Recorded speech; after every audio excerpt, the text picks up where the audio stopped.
Assalamualaikum warahmatullahi wabarakatuh.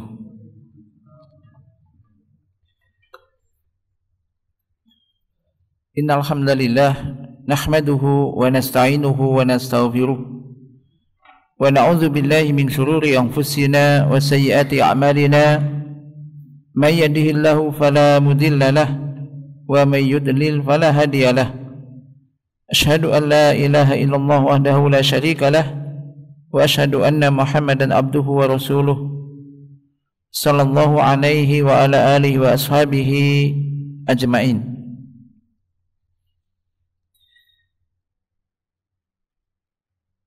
Amma ba'd.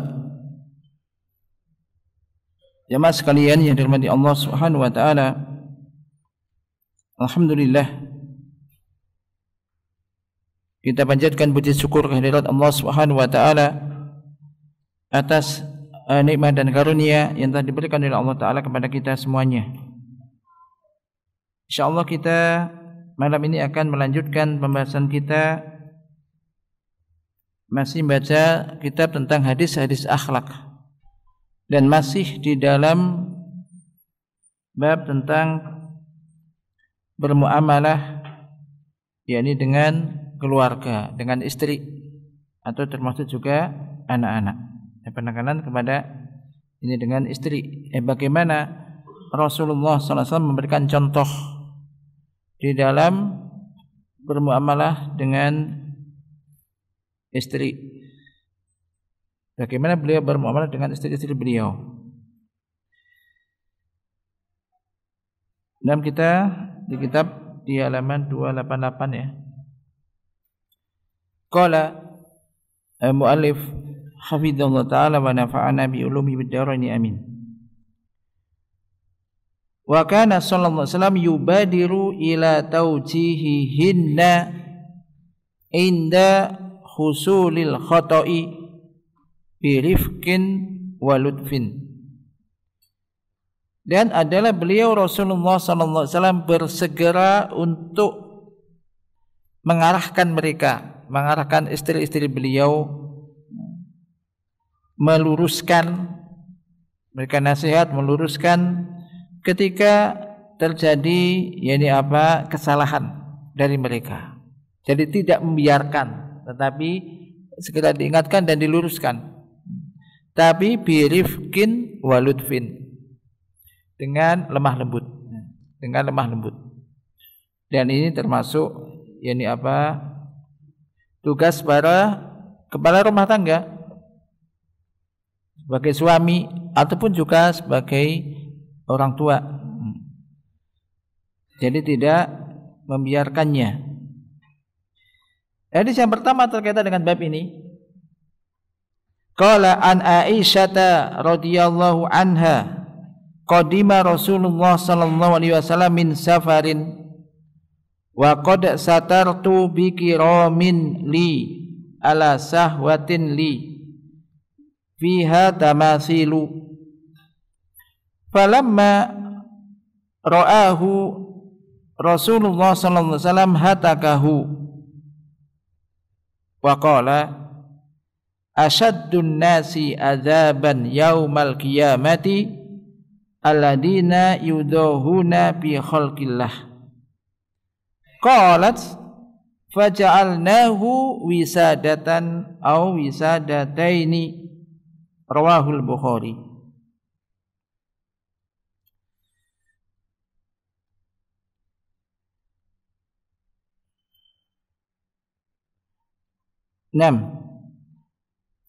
Nabi sallallahu alaihi wasallam, beliau adalah orang yang yukhawifu ashabahu, menjadikan para sahabat beliau ini jadi memperingatkan supaya takut terhadap hal-hal yang bisa menjadikan Allah Azza wa Jalla itu murka. Termasuk di antaranya adalah taswir, menggambar atau gambar yang makhluk yang bernyawa. Ini untuk dianggap menandingi, tujuan menandingi yang ciptaan Allah Azza wa Jalla. Maka di dalam hadis ini dalam hadis ini, yakni Aisyah radhiyallahu anha, Bunda Aisyah radhiyallahu anha menceritakan bahwasanya Rasulullah sallallahu alaihi wasallam ketika datang dari safar, dari suatu safar, ada yang mengatakan yakni datang dari perang Tabuk, ada yang mengatakan yakni dari perang Khaybar. Perang Khaybar, dan bahwasanya yakni beliau Aisyah ini telah menutup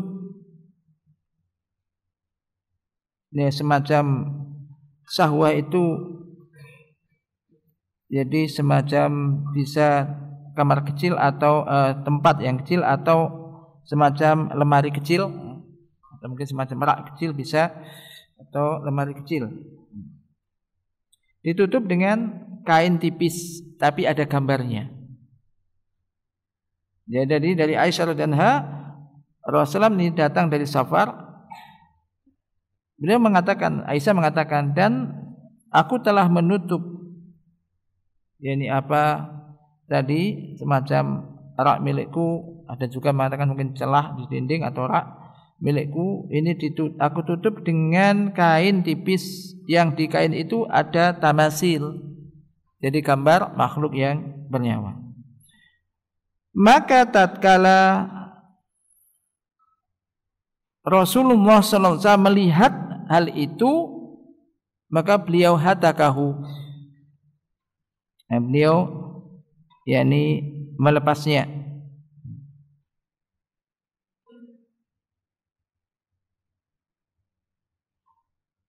Dan mengatakan, dilepas dan dikatakan, asyadun nasi adaban, manusia yang paling dahsyat, yang paling keras azabnya pada hari kiamat adalah orang-orang yang menandingi ya ciptaan Allah, yaitu dengan masuk tadi menggambar, menggantungkan termasuk gambar-gambar bernyawa yang menyerupai ciptaan Allah, makhluk Allah. Maka itu yang disampaikan. Tapi Aisyah ini ya seorang yang cerdas. Jadi qalat, lalu Aisyah mengatakan, lalu aku jadikan kain itu diambil kan, dipasang. Akhirnya aku jadikan yaitu untuk satu bantal atau dua bantal. Jadi dibuat bungkus bantal. Jadi enggak dipajang. Menjadi satu bantal atau yakni apa? Dua bantal.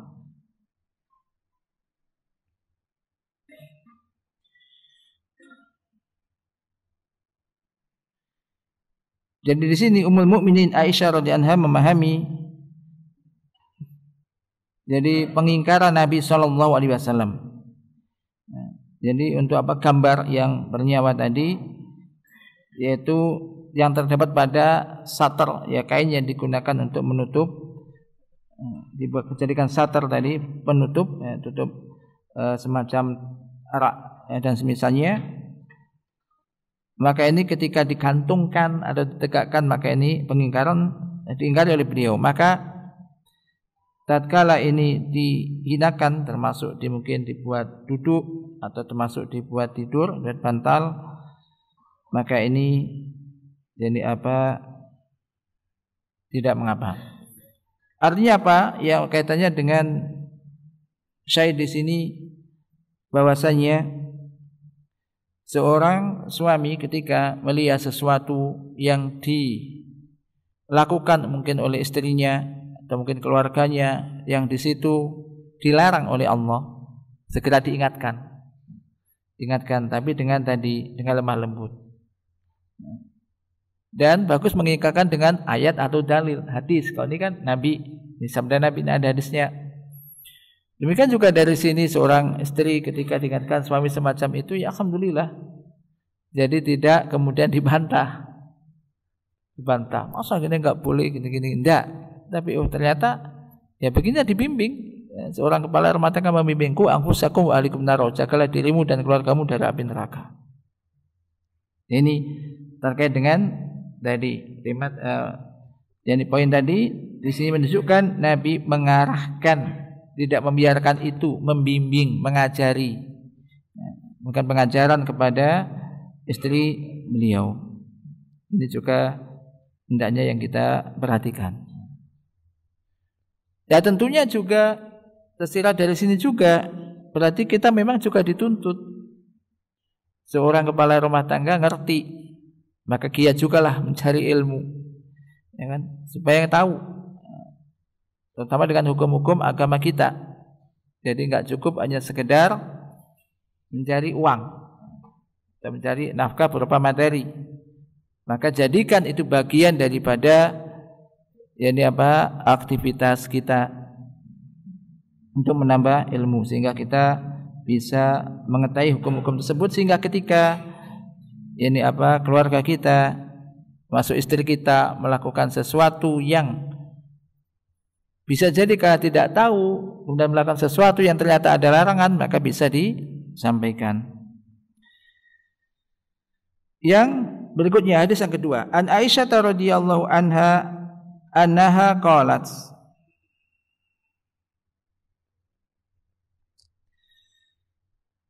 wa'ada Rasulullah sallallahu alaihi wasallam Jibrilu alaihi salam fi sa'atin ya'tihi fiha, faja'at tilka sa'atu wa lam ya'tihi wa fi yadihi ason, fa'alqaha min yadihi wa qala ma yukhlifu Allahu wa'dahu wa la rusuluh, summa iltafata fa idza jirwu kalbin tahta saririhi,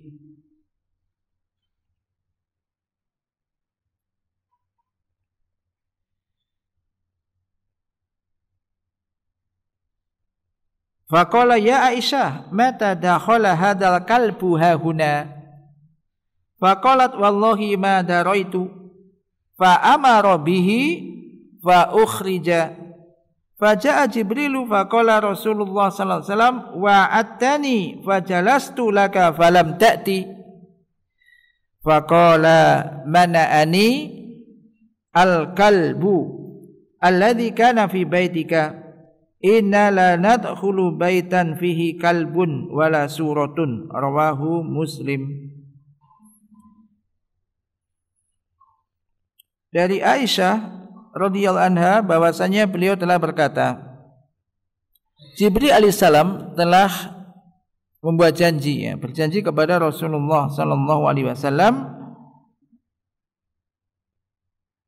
yakni tentang suatu saat, ada waktu yang beliau akan datang di saat itu kepada Nabi. Jibril berjanji akan datang kepada Nabi di suatu waktu, ada saat yang telah ditentukan. Maka saat itu pun, waktu itu pun tiba. Namun ternyata Jibril tidak pula datang kepada Rasulullah sallallahu alaihi wasallam, dan di tangan beliau ada sebuah tongkat. Maka fa'alqaha, beliau lemparkan tongkat itu dari tangannya dan mengatakan, Allah tidak menyelisih, menyelisih janjinya, demikian pula para rasulnya. Kemudian beliau menoleh, ternyata di situ ada anak anjing. Ada anak anjing berada di bawah saririhi, tempat tidurnya. Faqala, lalu Nabi bertanya, ya Aisyah, wahai Aisyah, kapan anjing ini masuk ke sini? Kapan anjing ini masuk ke sini? Aisyah mengatakan, demi Allah saya tidak tahu. Maka dia akan memerintahkan agar kemudian anjing itu dikeluarkan dari rumah. Setelah itu saat anjing dikeluarkan dari rumah, datanglah Jibril. Jibril lalu Rasulullah SAW mengatakan, engkau telah berjanji kepadaku, lalu aku pun duduk jadi menanti engkau, falam ta'ti, namun engkau tidak datang. Ini kepada Jibril. Maka Jibril mengatakan, mana ani al-kalbu, Jadi aku terhalang untuk masuk oleh anjing, karena adanya anjing itu aku nggak masuk, akhirnya nggak jadi masuk. Jadi mana ani, aku terhalang oleh anjing yang ada di rumah engkau ya Rasulullah. Sesungguhnya kami tidak masuk ke dalam sebuah rumah yang di situ ada anjingnya dan juga ada gambar. Ini pelajaran. Supaya rumah itu malaikat mau masuk ke rumah, maka usahakan rumah tidak ada anjing di situ dan juga tidak ada gambar, sama gambar yang bernyawa. Rawahu Muslim.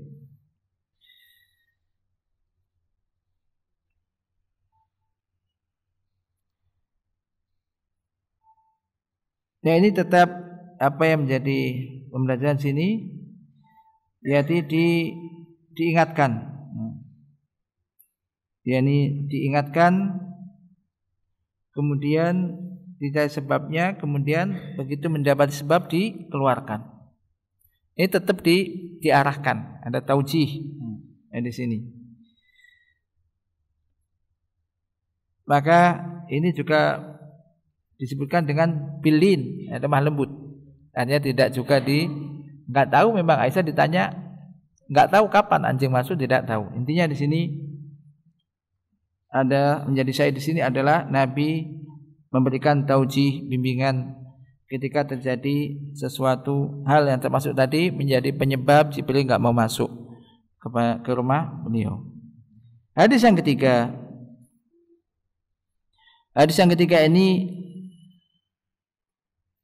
ini kaitannya dengan, kita tahu istri Nabi ini jadi banyak. Jadi antara satu istri dengan madunya. Perhatikan, an Aisyah radhiyallahu anha qalat qultu lin Nabi sallallahu alaihi wasallam hasbuka min Safiyah kada wa kada. Kada wa kada.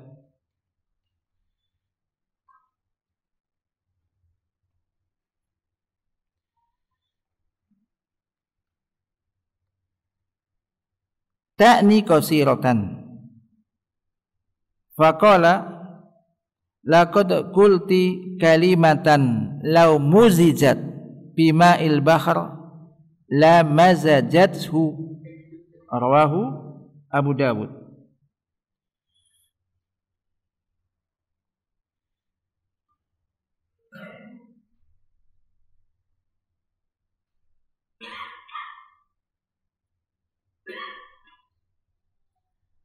Yaitu dari Aisyah radhiyallahu anha telah berkata,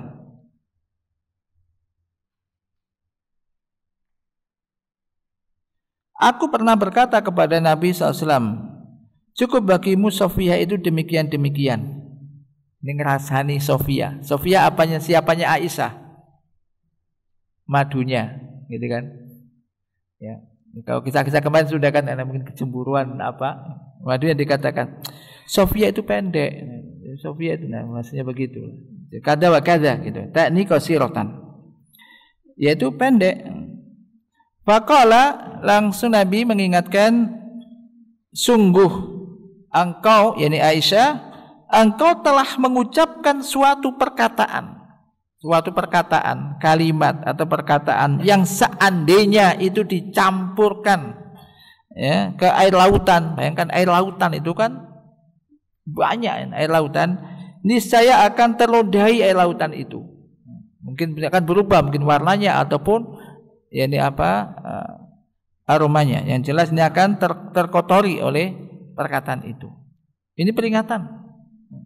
Ini peringatan.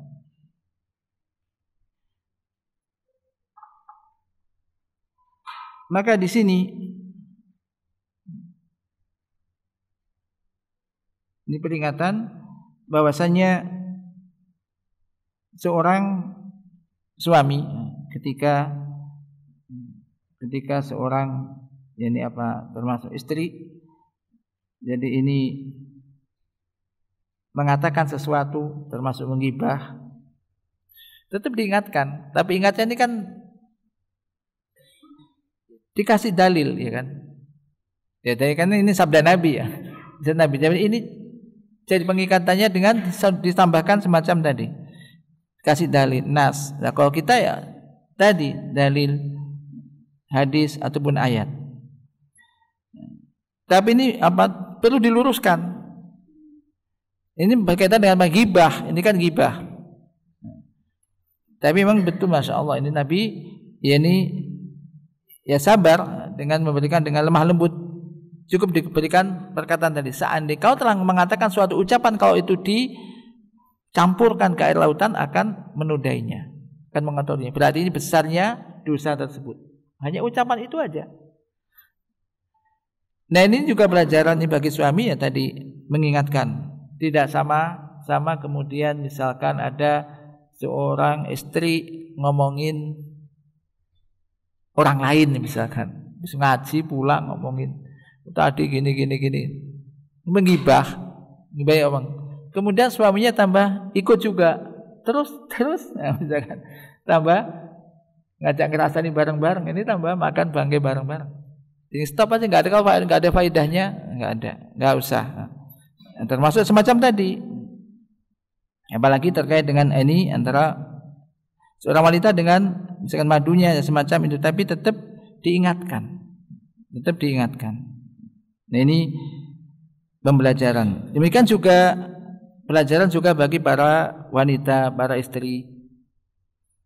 Ketika namanya orang itu kan khilaf atau karena mungkin ada ya nafsu gitu, mengatakan sesuatu yang sebenarnya tidak boleh, tapi ngomong itu aja, keluar gitu aja, ternyata tidak boleh. Begitu diingatkan itu tidak boleh, ya diterima, terima kasih gitu, berhenti gitu, jangan tambah ngomong lagi, dibantah lagi, jangan.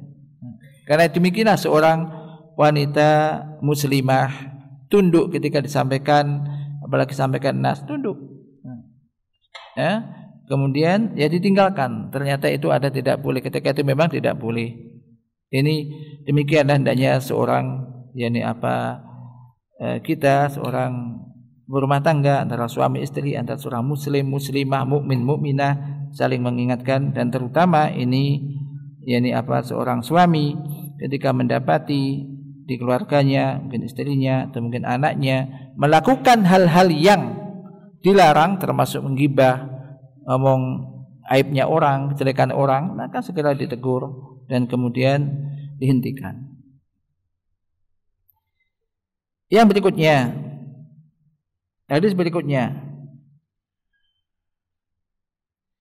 dari Anas radhiyallahu anhu, an Anasin radhiyallahu anhu qala balagha Safiyah radhiyallahu anha anna Hafsah radhiyallahu anha qalat bintu Yahudiyyin fabakat wa dakhala 'alaiha Nabi sallallahu alaihi wasallam wa hiya tabki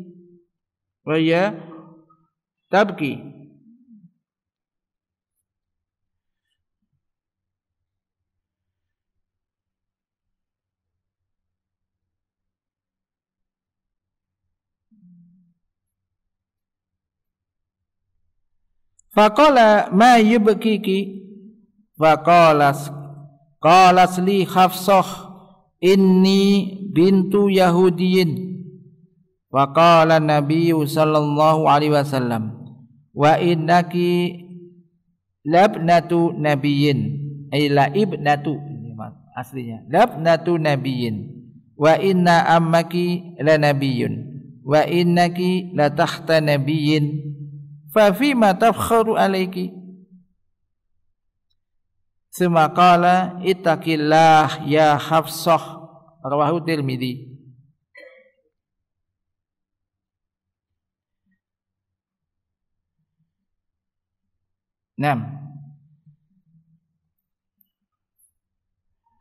Di sini sama ini kasusnya antara ini Sofia, Hafsah dengan Sofia.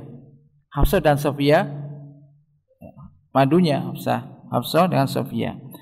Dari Anas radhiyallahu anhu telah berkata, telah sampai kepada Sofia radhiyallahu anha bahwasanya Hafsah radhiyallahu anha ini mengatakan kepadanya bahwasanya Sofia itu adalah putrinya seorang Yahudi.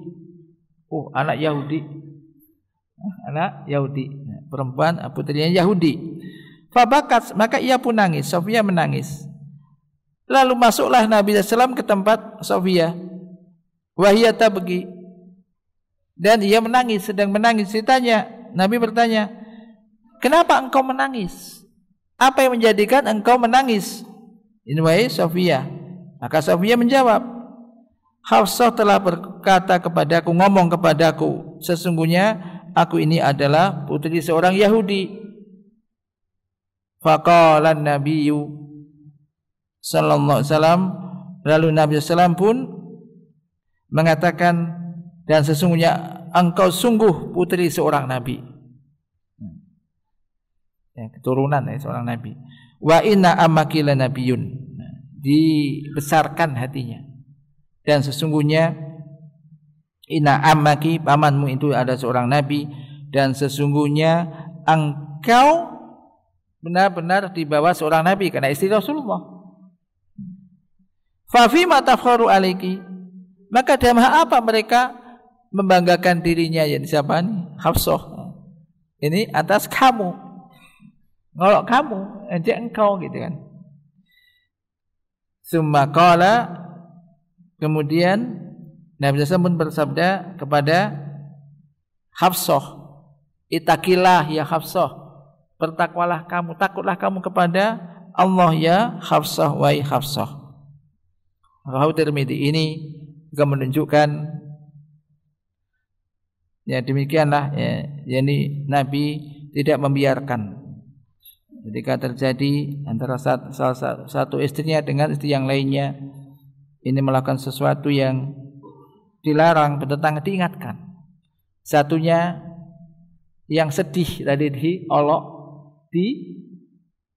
dibesarkan hatinya, dipuji. Kenapa diolok, dijatuhkan? Yang satunya dinasihati. Ittaqillah ya Hafsah.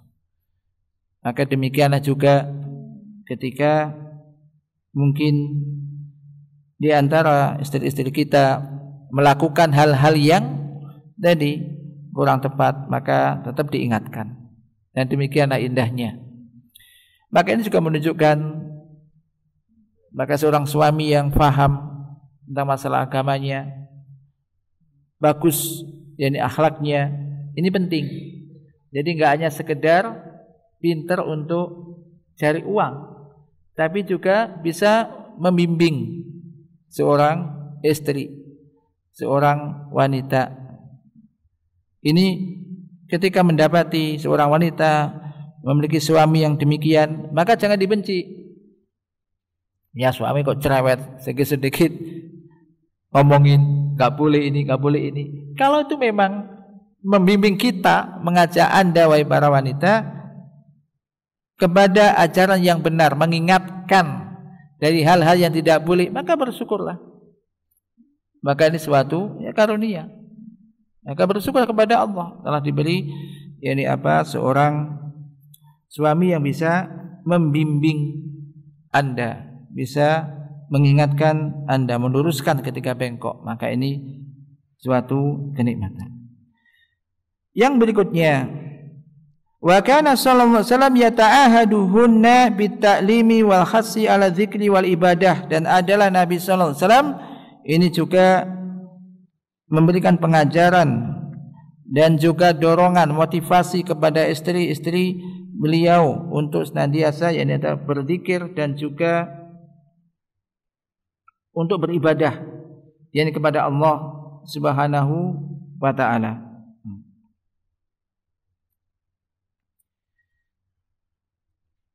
Perhatikan hadis berikut ini.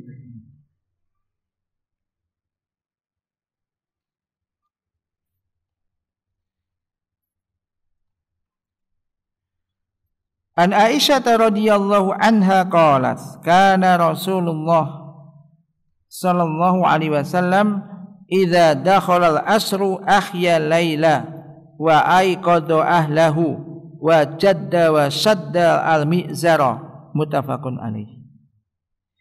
Dari Aisyah radhiyallahu anha telah berkata, adalah Rasulullah sallallahu alaihi wasallam apabila telah masuk 10 yakni hari 10 malam terakhir dari bulan Ramadan. Ahya laila, beliau menghidupkan malamnya, digunakan untuk ibadah untuk beliau sendiri. Wa aiqadha ahlahu, ya di sini menjadi syahidnya. Dan beliau juga membangunkan istrinya, keluarganya termasuk istrinya, untuk supaya apa? Supaya beribadah dan juga berzikir, beribadah kepada Allah Ta'ala. Wa jadda wa shadda al-mi'zar, dia bersungguh-sungguh dan mengencangkan al-mi'zar, kain sarungnya. Tafaqun alaih. Yang menjadi syahid di sini adalah wa aiqadha ahlahu. Jadi beliau juga tetap membangunkan keluarganya, bangunkan istrinya agar bisa juga beribadah di masuk 10 terakhir di bulan di Ramadan, di bulan Ramadan. Demikian juga hendaknya kita dimotivasi, tetap dibangunkan. Maka adakan sebuah hadis, semoga Allah merahmati seorang laki-laki yang bangun malam, kemudian sholat, kemudian dia habis itu membangunkan istrinya. Kalau dia nggak mau bangun, dipercii air supaya mau bangun dan melakukan sholat. Demikian juga tuh sebaliknya, semoga Allah merahmati seorang wanita yang bangun di waktu malam, kemudian bangunkan suaminya. Kalau suaminya nggak mau bangun, dipercii airnya, bukan dikerojok, tapi dipercii airnya, bukan disiram, tapi untuk supaya bisa bangun. Maka segera bangun. Ini indah sekali semacam itu. Bagi termasuk qiyamul lail, salat malam ini. Jika seorang suami istri sudah biasa melakukan itu, saling membangunkan, mengingatkan, nikmat sekali. Di dalam mengarungi kehidupan, bahtera kehidupan sama-sama. Yang berikutnya, An Ummi Salamah radhiyallahu anha qalat istaiqadha Nabiyyu sallallahu alaihi wasallam minal laili wa huwa yaqulu la ilaha illallah madza unzila lailata minal fitnah madza unzila minal khazain man yuqidu sawahibal hujurat kam min kasiyatin fid dunya ariyatin yaumal qiyamah. Rawahul Bukhari.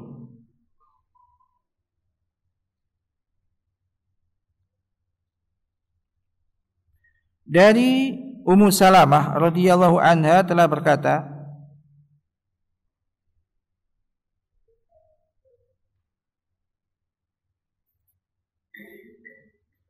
Nabi SAW bangun di waktu malam. Terbangun di waktu malam.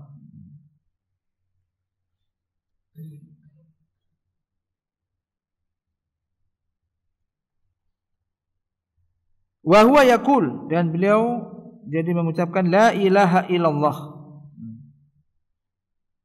Jadi bangun di waktu malam ini muta'ajiban, ini kaget, heran.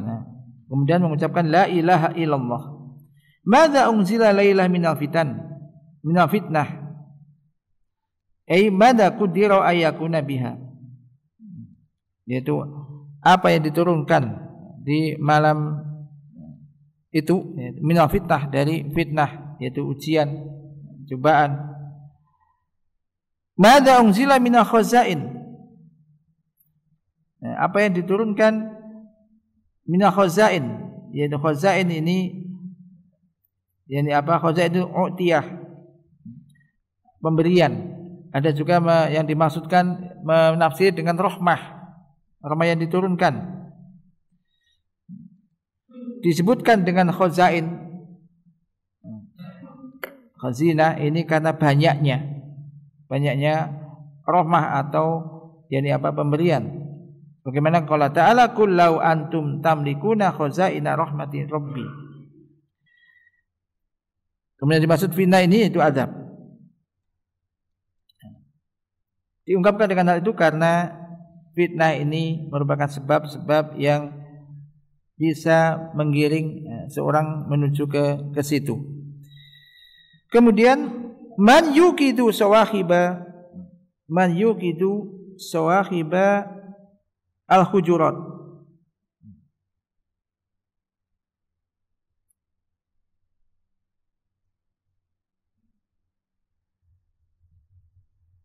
yakni siapa yang membangunkan sawahibul hujurat, yaitu maksudnya istri yakni beliau, liyusolliyan minal laili, agar mereka itu sholat di waktu malam, sholat malam, dan juga agar beristiadzah untuk minta perlindungan dari apa yang turun, agar mereka menjadi orang yang pertama kali beristiadzah, ya minta perlindungan dari fitnah, maksud fitnah dunia, dan agar juga sehingga mereka tidak lalai dari melakukan ibadah,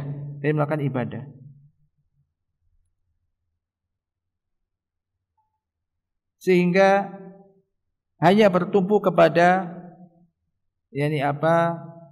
keadaan mereka sebagai istri-istri Nabi sallallahu alaihi wasallam. Tidak mengatakan sudah istri Nabi enggak usah ibadah, enggak apa-apa. Tidak demikian, tapi tetap. Akhirnya jadi pembelajaran juga. Tidak seyogianya seorang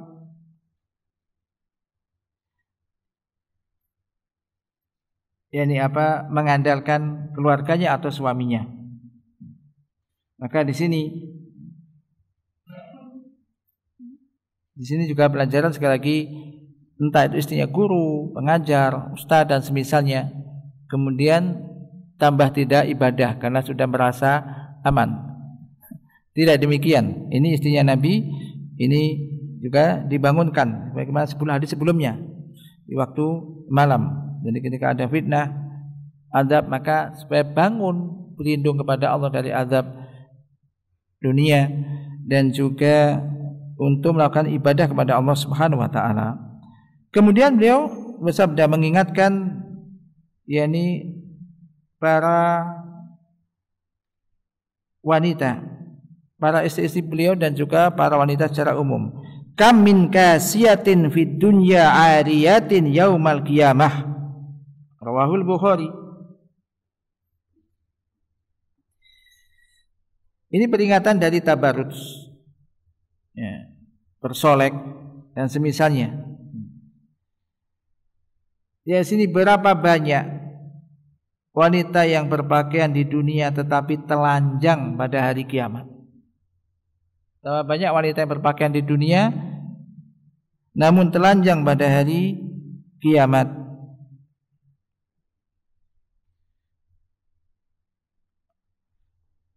Ini di antara maknanya ini jadi banyak ada diperselisihkan tentang makna yang dimaksudkan dengan kasiyah dan ariyah.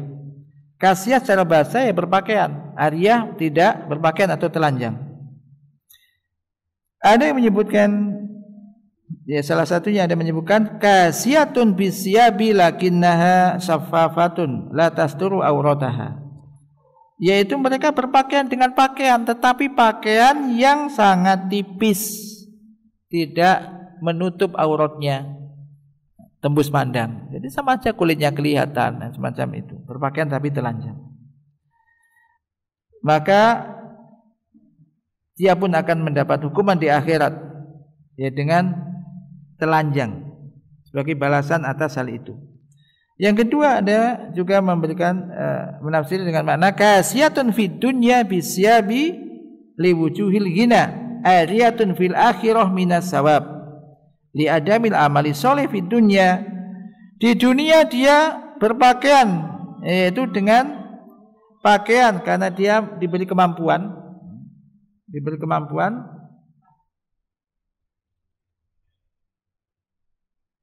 kaya, tetapi telanjang di akhirat, yaitu dari pahala karena tidak ada amal soleh yang dilakukan di dunia.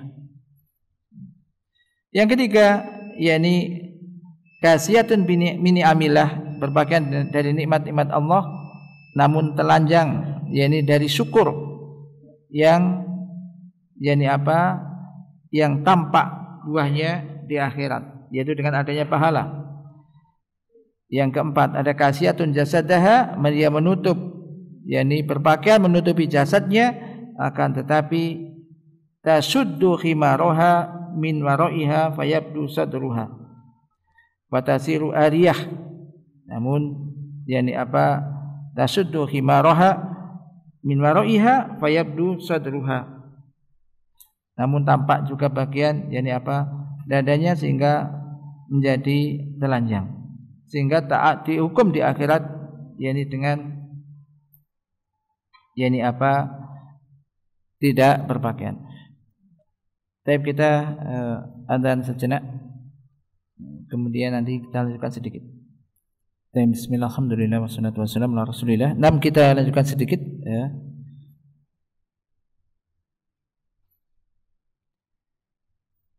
Terkait dengan hadis tadi, maka ini menjadi syahid. Jadi poin tadi bahwasanya Nabi SAW juga memberikan pengajaran dan juga motivasi pada yakni apa, istri-istri beliau untuk berzikir dan juga beribadah kepada Allah Subhanahu wa taala.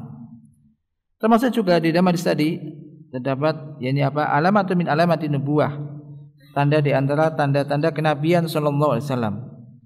Demikian juga di situ tempat pelajaran tadarru inda nuzulil fitnah, yakni tunduk patuh, merendahkan diri kepada Allah Subhanahu wa taala ketika turunnya fitnah, lebih-lebih di waktu malam, yakni bangun untuk mencari waktu-waktu mustajabah agar fitnah itu diangkat, dan juga berdoa agar seorang yang yakni apa, berdoa, bangun di waktu malam berdoa kepada Allah untuk diselamatkan dari fitnah tersebut, dan juga termasuk yakni apa, orang yang didoakan di saat-saat itu. Ini juga targhib, motivasi untuk bangun di waktu malam. Demikian juga di antara faedah juga bahwasanya salat ini bisa menyelamatkan dari fitnah dan juga bisa melindungi dari mihan, cobaan, musibah dan semisalnya.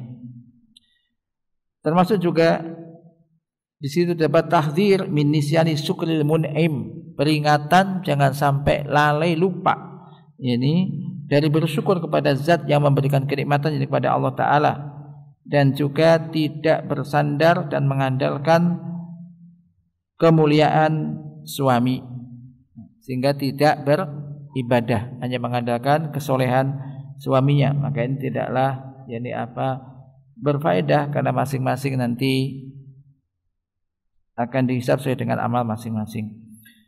Ini mudah-mudahan ini bisa memberikan yakni apa, faedah bagi saya dan kita semuanya, menjadikan kita untuk terutama untuk keluarga kita, para kepala rumah tangga, untuk bisa jadi memberikan yakni apa, semangat. Pertama, semangat untuk menambah wawasan dan ilmu bagi kita, karena ternyata kita butuh ilmu-ilmu tersebut, terutama ilmu tentang masalah agama kita. Yang kedua adalah untuk bisa menjadikan kita lebih semangat di dalam tawasi, saling mengingatkan, khususnya dalam keluarga antara suami dan juga istri. Demikian juga dengan demikian menjadikan, semoga Allah Ta'ala menjadikan khususnya keluarga kita semuanya menjadi keluarga yang mawaddah warahmah dan di atas ketaatan kepada Allah dan juga Rasulnya. Naktafi bihadza wa sallallahu ala nabiyyina Muhammad. Subhanakallahumma wa bihamdika asyhadu an la ilaha illa anta astaghfiruka wa atubu ilaik. Assalamualaikum warahmatullahi wabarakatuh.